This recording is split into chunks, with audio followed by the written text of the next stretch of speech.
Hello, sixth graders. A few of you really struggled with today's homework assignment, so I wanted to give you a little YouTube video so I could go through this homework assignment with you so you could understand how you find the surface area of different types of prisms. So first prism is a rectangular prism. You can see a picture there. So we need to find the front, back, top, bottom, right, and left. So I start by writing down those three things, or those list of things. Luckily, the front and back are the same, the top and the bottom are the same, and the right and left are the same. So once I find the front, once I find the top, once I find the left, then I have the extra partner with it.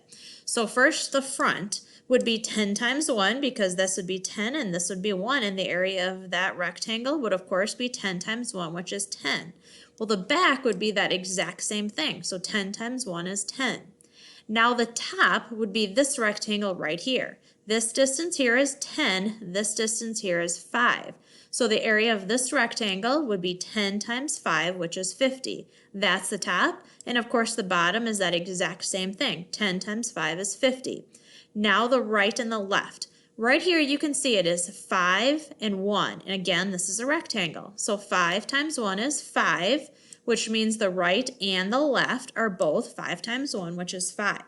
Now, once you have all of these measurements, and you probably need a piece of paper to write down all these measurements as we go along, now all I have to do is just add all those measurements together.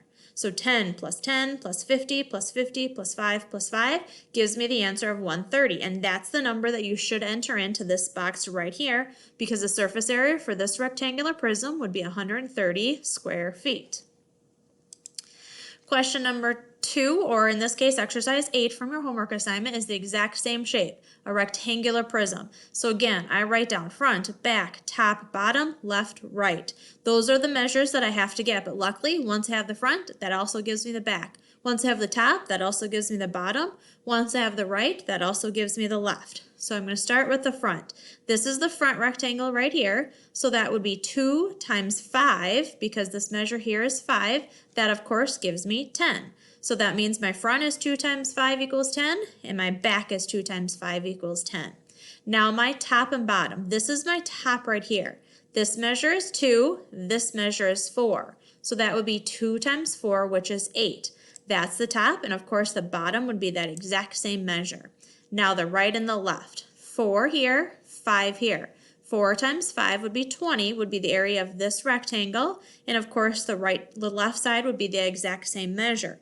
Now I add all of those numbers together. So 10 plus 10 plus 8 plus 8 plus 20 plus 20 equals 76, so you should put 76 into that box right there.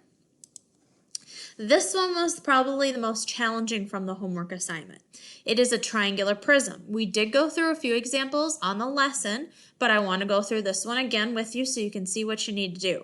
A little bit of a different list here. We do the bottom, we do the front and back, which of course are the same because the front here and the back here would be the exact same measure.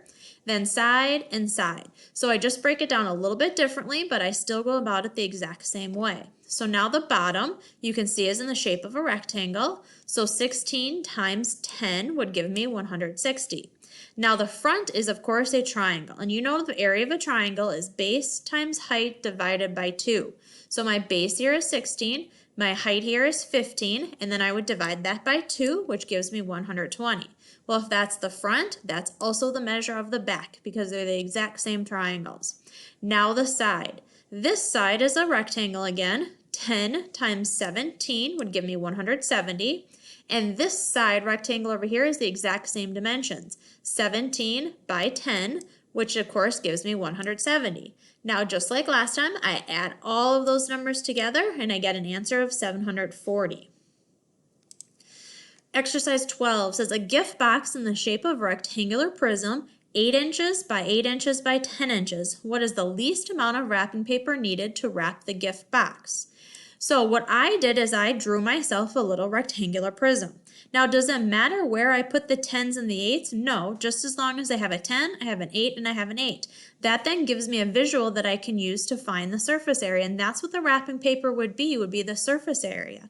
And in the real world, a lot of times you have to wrap boxes that are in this shape, or a lot of times they'll come in plastic wrapping that need to be wrapped, or even boxes with cardboard. The cardboard is the paper that makes up that box. So this is something that is used in the real world a lot.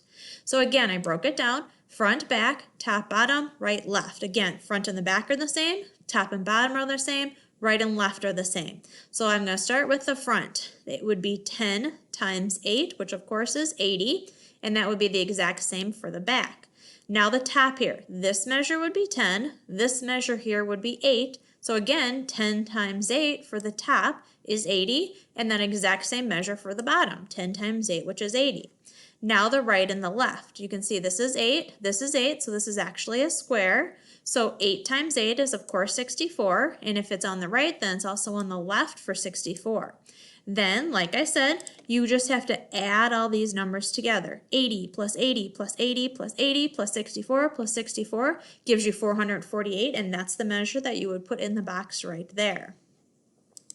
Last question. A public library has an aquarium in the shape of a rectangular prism. The base is 6 feet by 2.5 feet. The height is 4 feet. How many square feet of glass were used to build the aquarium? The top of the aquarium is open. So I again start with this exact same base. Front, back, top, bottom, right, left. So I'm going to start with the front, of course. Well, the front is this rectangle right here, and it is 6 times 4, which of course is 24. If that's the front, then it also has to be the back. 6 times 4 is 24. Now, they say in the problem that the top is open, so I don't need to worry about the top. But I do have to worry about the bottom. The bottom rectangle is a 6 by 2.5, so 6 times 2.5 is 10.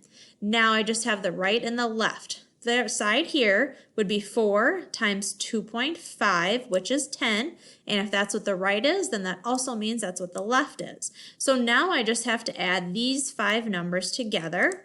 So 24 plus 24 plus 15 plus 10 plus 10 gives me 83, and that's the number that I would enter into that box right there. Now, I know some of you might not be watching the lesson videos before you start doing the homework assignments, but you've really got to watch the lesson videos. Rewatch them if you need to. Pause during the video so you really get an understanding of this. You will continue to work with surface area of rectangular prisms this year and next year, but on Monday we're going to be starting surface areas of some other shapes.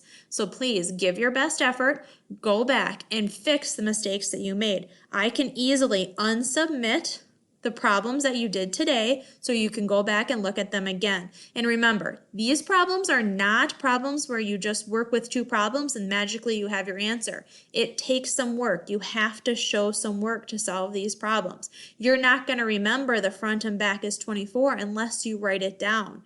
You're not going to remember the bottom is 15 unless you write it down. You're not going to remember that the right and left are 10 unless you write them down.